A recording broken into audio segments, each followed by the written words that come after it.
So recently I've been looking into the vessels that came out around the time of First Contact because there were quite a few that were added to Starfleet's ranks at the same time.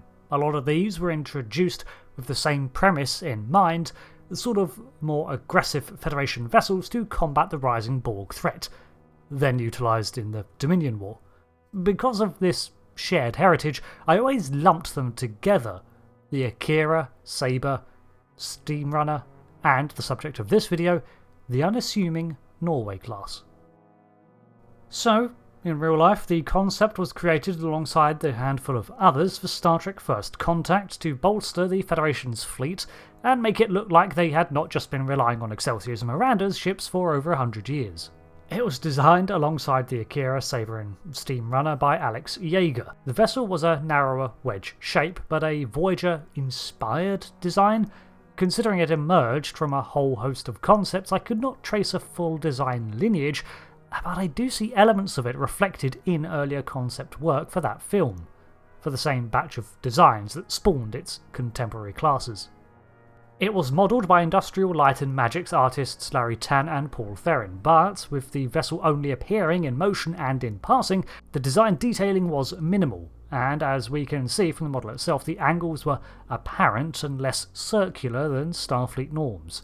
This may have been a factor in it not reappearing in Deep Space Nine during the Dominion War, as it would have required more reworking than the other models.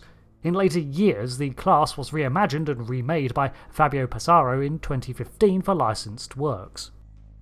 In universe, it was developed in the year 2369, and over the following 2 years, after the Steamrunner was launched. The Norway class was next in the lineup of more robust, compact vessels. If not designed for battle, at least created with combat survivability in mind.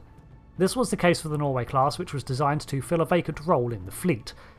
Medical vessels, such as the Olympic, and medical transports like certain California-class ships, were functional but not heavily armoured, which generally does not matter that much. This was because such ships needed to operate often in other powers' space, so lacked heavy weaponry, plus not many people actually would attack a purely medical vessel, or such vessels were seldom deployed into dangerous locales.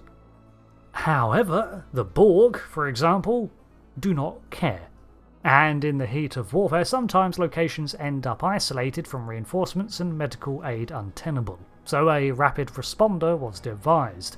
That would be the Norway class.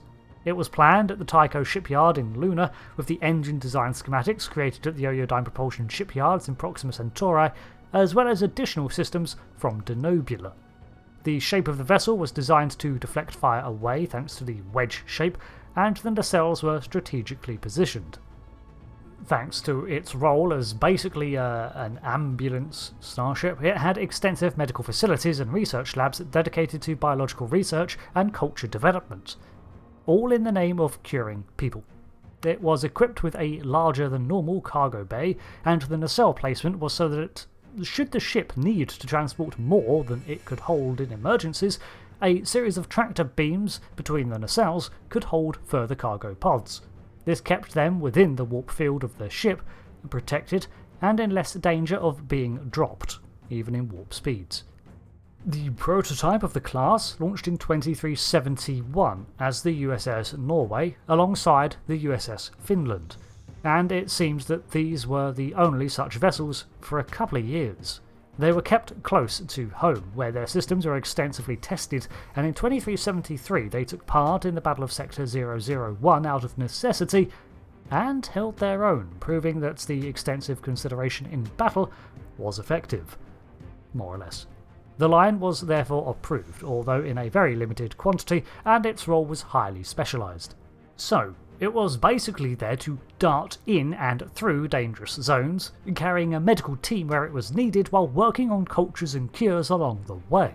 It could hold its own in a skirmish, but ideally would evade and outrun anything, considering frequently more lives than just those aboard relied on its success to get where it was going. However, when at its location, it was capable of engaging in light resistance to defend its medical teams. The ships saw extended use in the Dominion War, but also in the aftermath of the Romulan supernova, with many such vessels being deployed immediately in the wake of the blast to search for survivors and treat those who had escaped but been irradiated by the blast. Such missions violated the Treaty of Olgeron and the Neutral Zone, technically, and the Star Empire was, frankly, rather pissy about it. Congratulations, you are being rescued. It was 364 metres long, 225 wide and 52 metres tall, giving it the narrower profile reminiscent of ships of this era, reducing the oncoming target area.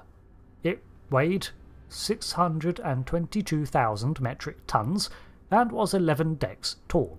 It could house a crew of 190 with a maximum capacity of 500. Its engines were up to par for the time, easily cruising at warp 6, but exceeding this to sprint at warp 9.7 for 12 hours before cooldown was needed. In an interesting design choice, the main engineering and warp core was located behind the bridge thanks to the strange shape of the vessel.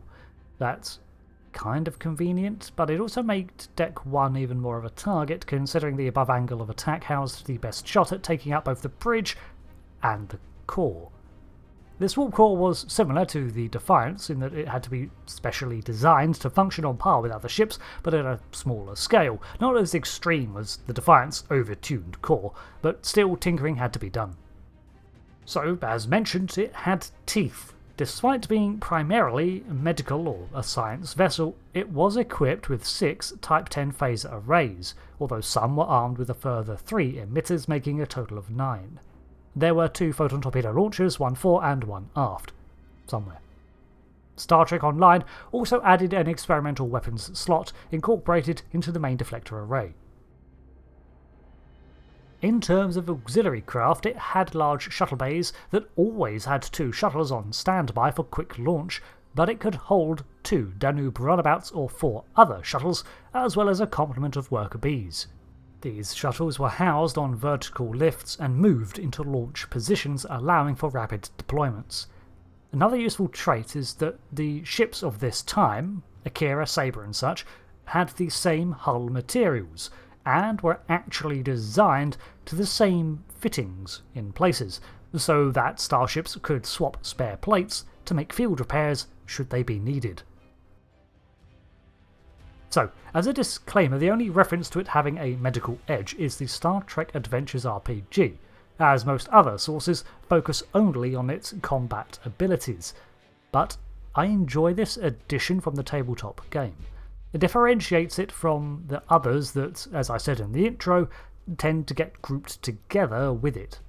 So, the Norway class was very mysterious despite its basic look, appearing in First Contact but never again in the shows, and it was tied to the vessel's long history, having them being field tested in the years leading up to the Borg attacks on 001. After this, only a limited few were created, and even then, their retroactively added role as a medical response vessel, albeit a heavily armed one, showed us why they may be missing from large-scale battles. They would be in reserve, waiting to dive in to beam up survivors, or were being deployed elsewhere along the fronts of the Dominion War. In time, official media has built up a tale around it, fleshing it out more and more until we have what is today a combining of a scientific crisis response vessel with a decent amount of escort thrown in because of the Borg and Dominion pivot in ship design. However, there is more to this little vessel than I initially assumed, which I'm all for. Especially when all the canon states is that it existed. Bit like the Voyager A. Man, I can't wait to do a video on that class when we know more. So that is the Norway class. Not bad for a doorstop. Thanks for watching, I've been Rick, and I'll see you next time for another lore video. Thanks again, and goodbye.